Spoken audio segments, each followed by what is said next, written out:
Hello friends, welcome back to my channel. అమ్మ చేతి గోరుముద్దలు ఎంత తీయగా ఎంత కమ్మగా ఉంటుందో కదా, అంతటి కమ్మటి రుచితో ఉంటుందన్నమాట ఈ శనగింజల చారు. మా సైడ్ మేము రెగ్యులర్గా చేసుకునే రసం ఇది. కమ్మగా, పుల్లగా, కారంగా చాలా బాగుంటుంది. రుచి అయితే చాలా సింపుల్గా చేసుకోవచ్చు. దీనికోసం శనగింజలు ఒక 50 గ్రాములు వేయించినవే తీసుకోవాలి. పొట్టు తీసి పక్కన పెట్టుకోవాలి.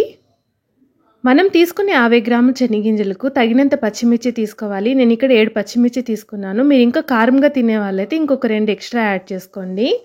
అలాగే 1 టేబుల్ స్పూన్ జీలకర్ర తీసుకోవాలి. 4 ఎర్రగడ్డలు మీడియం సైజువి తీసుకోవాలి. ఈ ఎర్రగడ్డల్ని సన్నగా తరిగి పక్కన పెట్టుకోవాలి. కరివేపాకు, 1/2 టేబుల్ స్పూన్ వరకు ఆవాలు తీసుకోవాలి. ఇవి మనం కరివేపాకు ఆవాలు అనేది తిరుగుబాతులోకి వేసుకోవాలి. ఇప్పుడు చింతపండు ఒక చిన్న నిమ్మకాయ అంత సైజు తీసుకొని బాగా కడుక్కొని ఒక 15 నిమిషాల వరకు నానబెట్టుకోవాలి. మనకు చింతపండు నానేలోపు పచ్చిమిర్చి, జీలకర్ర అవి వేయించుకోవాలి.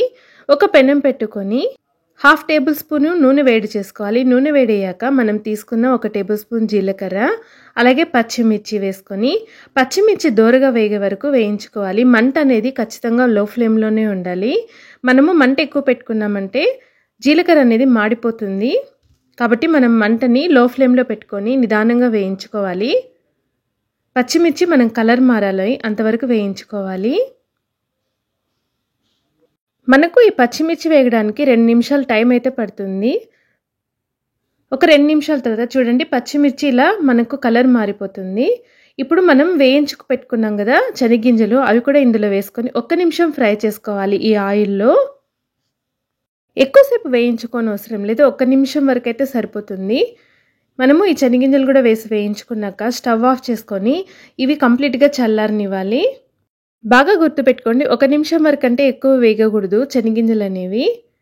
ఇవి పూర్తిగా చల్లారాక వీటన్నిటిని ఒక మిక్సీ జార్లోకి తీసుకొని మెత్తటి పేస్ట్ లాగా చేసుకోవాలి. ఫస్ట్ మనము నీళ్ళేం వేయకుండా ఒక రౌండ్ తిప్పుకోవాలి. ఒక రౌండ్ తిప్పుకున్నాక మనం నానబెట్టుకున్న చింతపండు, తగినంత ఉప్పు వేసుకొని నీళ్లు కొద్దిగా వేసుకుంటూ మెత్తటి పేస్ట్ లాగా చేసుకోవాలి. ఎక్కువ నీళ్ళు వేయకూడదు, కొద్దిగా నీళ్ళు వేసుకుంటూ మెత్తటి పేస్ట్ లాగా చేసుకోవాలి.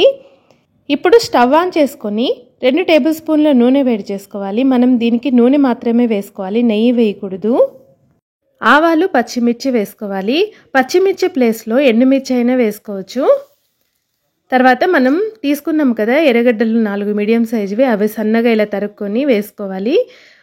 ఎర్రగడ్డ వేసుకున్నాక ఎర్రగడ్డ అనేది మెత్తబడే వరకు మనం వేయించుకోవాలి. అంటే మరీ ఎక్కువ మనకు ఫ్రై అవ్వకూడదు. ఎర్రగడ్డ అనేది సాఫ్ట్గా అయితే చాలు, అంటే పచ్చివాసన పోయి సాఫ్ట్గా అయితే చాలు, అంతవరకు వేగితే చాలు మనకు. తర్వాత కరివేపాకు కొద్దిగా వేసుకోవాలి.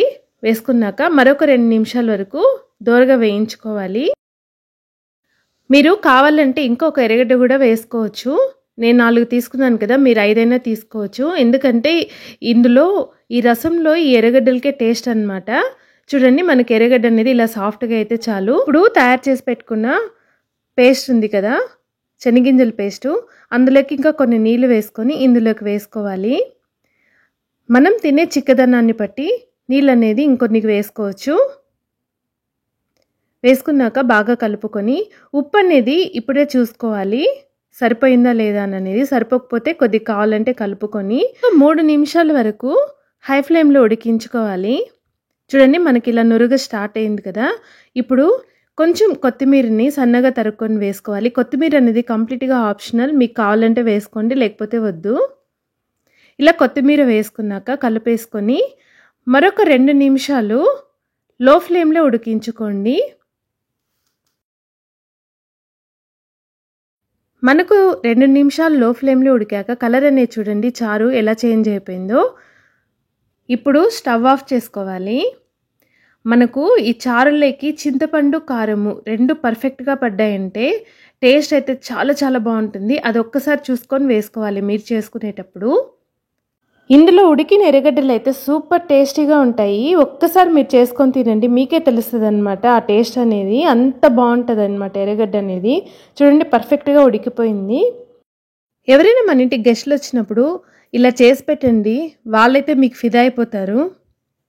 వేడిగా అన్నంలోకి ఈ చారు వేసుకొని పక్కన మనకు నచ్చిన ఫేవరెట్ తాలింపు దేంతో అయినా మనం తిన్నామంటే ఇంక అసలు చెప్పనవసరం లేదు ఆ టేస్ట్.